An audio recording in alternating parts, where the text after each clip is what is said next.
Theo van Seggelen. What is the importance of this forum? Of course, the most important thing of today is that for the first time in the history of professional sport, sportsmen and women, professional sportsmen and women came together and they came out with a very strong statement about the position of not only the football players but all the professional sports within the European Union. And which are the most important conclusions? My personal opinion is that the most important conclusion is that the European law is applicable when you talk about sports. Sports, professional sports, is an economic activity, and for that reason sports has to follow the European law and of course also the national law. That's the most important thing. And the second important conclusion is that everybody in professional sports is talking about the specificities of sports. And nobody knows what that really is. And we came to the conclusion, together with the European Commission, that at the end it is the Court of Justice who decide what is a specificity for sports.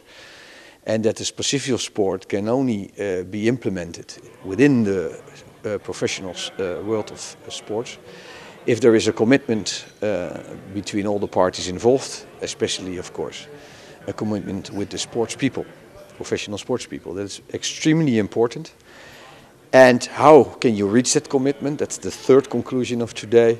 That is that there only is one way to come to a commitment, and that is with the social dialogue. The social dialogue under the European law, and that means that social partners, clubs and players and leagues and governing bodies has to come to a commitment, and with that commitment we could discuss specificity of sports as a very important conclusion of today.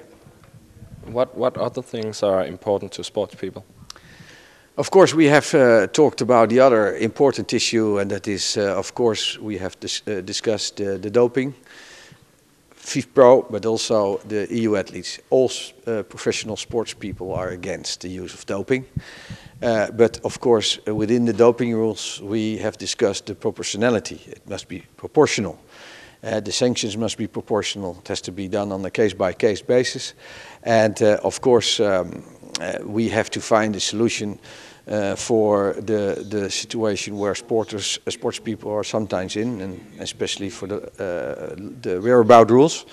We came all to the conclusion that the whereabout rules will only be functional if the doping controls if the doping controls are during training and after matches. It is of course not possible to have controls 24 hours a day.